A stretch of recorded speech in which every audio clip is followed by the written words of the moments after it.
거제도에 있는 병원을 두고 굳이 통영까지 온 이유가 궁금한데요. 소유 씨는 해녀가 된 뒤 이 병원을 정기적으로 방문한다고 합니다. 처음이요, 엄마. 여기 고압 산소 치료실이라고 있는데 저희 그 지자체에서 월 4회 무료 해주거든요. 그래서 저는 주기적으로 오는 편이에요. 또 어머니랑 같이 오셨어요? 네, 저희 어머니가 이번에 좀 당뇨 수치가 조금 높게 나와가지고 그것 때문에 걱정되기도 하고 같이 한번 받으면 좋을 것 같아서 같이 왔어요. 잠수병은 해녀들의 직업병입니다. 두통에 시달리면서도 당뇨를 앓는 어머니가 늘 걱정이라는 소희 씨. 오늘 마음 먹고 모녀가 함께 정밀 검사를 받을 예정이라고 하는데요.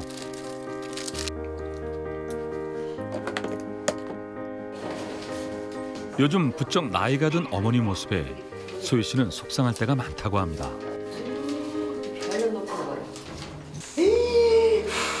했는데. 엄마 폐활량 왜 이렇게 안 좋아? 나이 드신 게 보이니까 좀 왜소해지고 예전에 진짜 예뻤거든요, 얼굴이. 언니 아니냐면서 그 정도로 엄청 예쁘셨는데 연세 드시니까 좀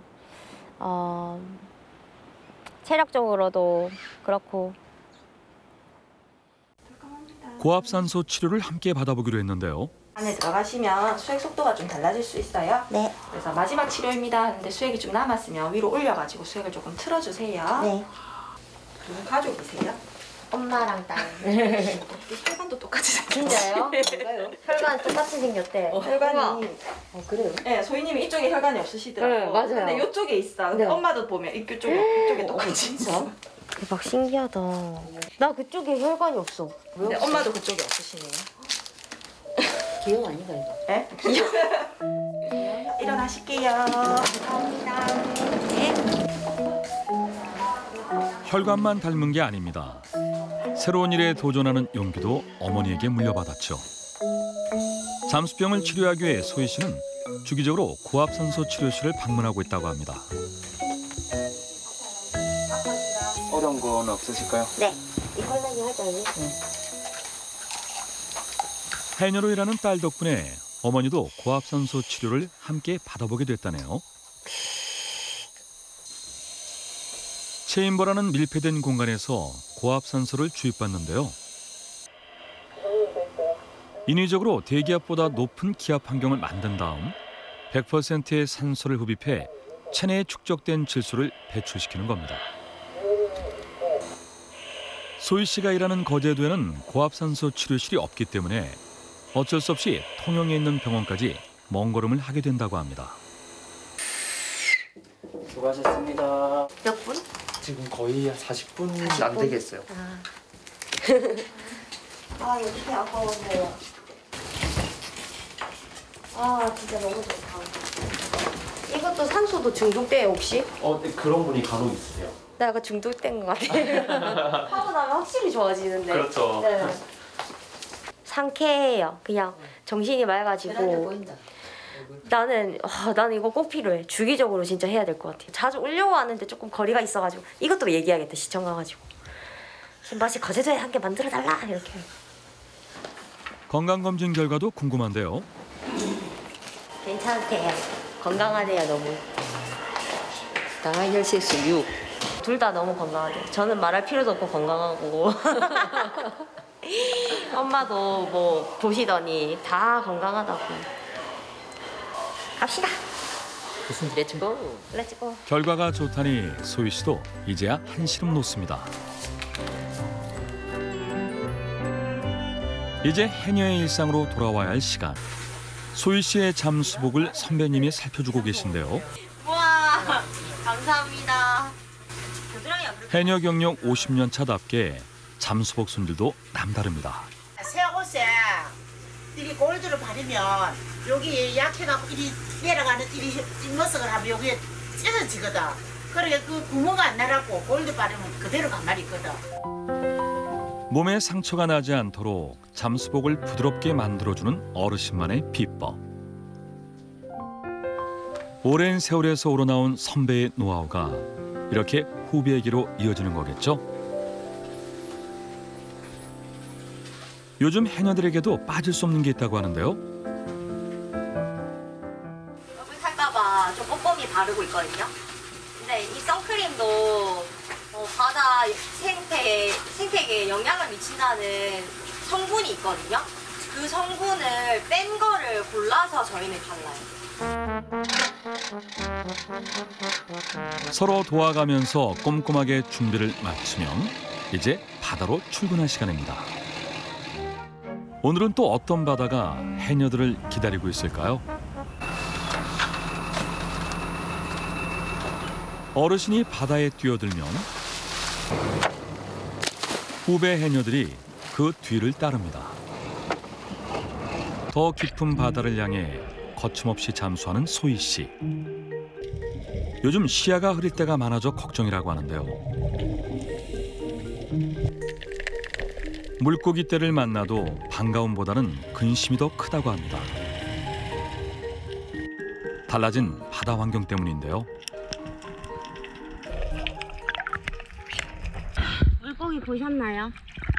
근데 옛날에는 회색 물고기 같은 거 회로 먹는 그런 물고기가 많았는데 지금 날씨도 뜨거워지고 수온도 높아지면서 열대어 같이 막 색깔 알록달록한 물고기들이 많이 유입됐어요. 보기에는 예쁜데 참 나중에는 진짜 따뜻한 나라처럼 막 열대어들 막 있고 그렇게 될 수도 있을 것 같아요. 불과 몇 년 사이 바닷물이 따뜻해지면서 해조류가 사라지고 있다고 합니다. 그래서 해녀들은 잠수병의 위험을 안고도 점점 더 수심이 깊은 곳까지 들어가야 한다고 하는데요. 진짜 너무 많이 느끼거든요. 제가 처음 시작했을 때랑 가면 갈수록 악화되는 게 제 눈으로 보이거든요. 체감이 되거든요. 수온이 올라가면서 해초가 거의 다 녹았어요. 예전에 미역이랑 톳도 저희 바다가 정말 유명했거든요. 근데 그게 지금은 아예 없어요. 백화현상으로 지금은 해초들이 크지를 못해요. 녹아버려요, 크다가. 2019년 소희 씨가 바다에서 촬영한 영상을 보면 돌미역이 숲을 이루고 있는데요. 바로 이 해조류가 이산화탄소를 흡수해 지구 환경을 보호하는 1등 공신이었죠. 그런데 수온이 올라가고 해조류가 자랄 수 없게 되면서 바다가 급속도로 황폐해졌고 수산물도 사라지고 있다는 겁니다. 그 해초들을 먹는 해산물들, 걔네들이 이제 먹을 게 없는 거예요. 먹을 게 없어서 죽어버리고. 설상가상 어패류의 천적인 불가사리가 출몰해 해녀들의 근심이 깊어졌다고 하는데요.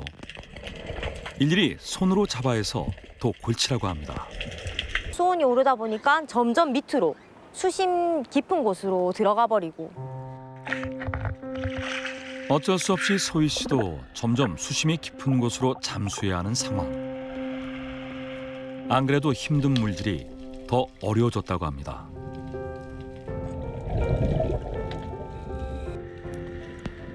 수심 16m까지 내려가야만 예전처럼 씨알이 굵은 해삼이나 전복을 발견할 수 있다고 합니다. 문제는 이렇게 수심이 깊어질수록 숨쉬는 공기의 압력이 증가해 잠수병의 위험도 그만큼 더 커진다는 겁니다.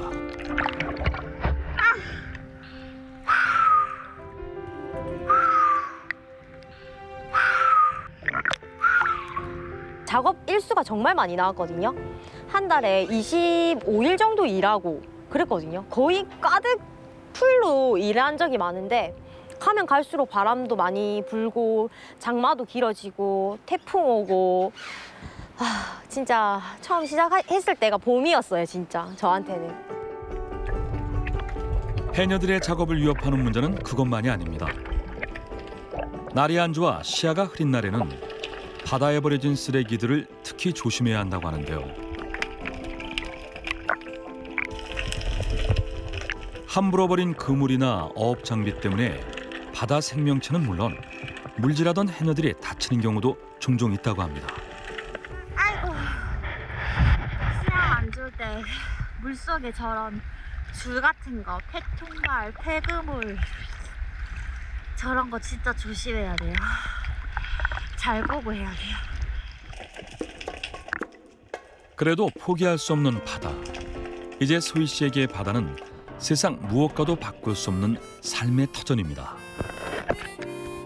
바다 환경을 지키고 해녀라는 직업의 명맥을 이어가는 것이 소희 씨의 새로운 꿈이라고 합니다. 돌틈에 있다. 대박! 살아있죠. 돌문어. 이번엔 아귀입니다. 조심스럽게 다가가 날렵한 솜씨로 낚아채는데요.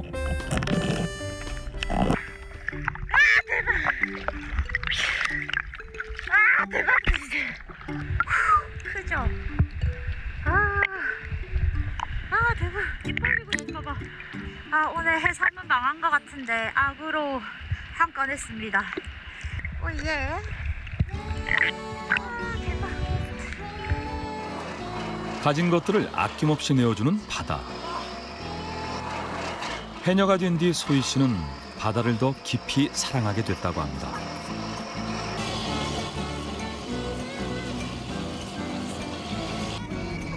물질은 고되고 힘들지만 거친 바다를 누비며 해녀라는 자부심, 그리고 느리지만 넉넉한 마음으로 살아가는 법도 배웠죠.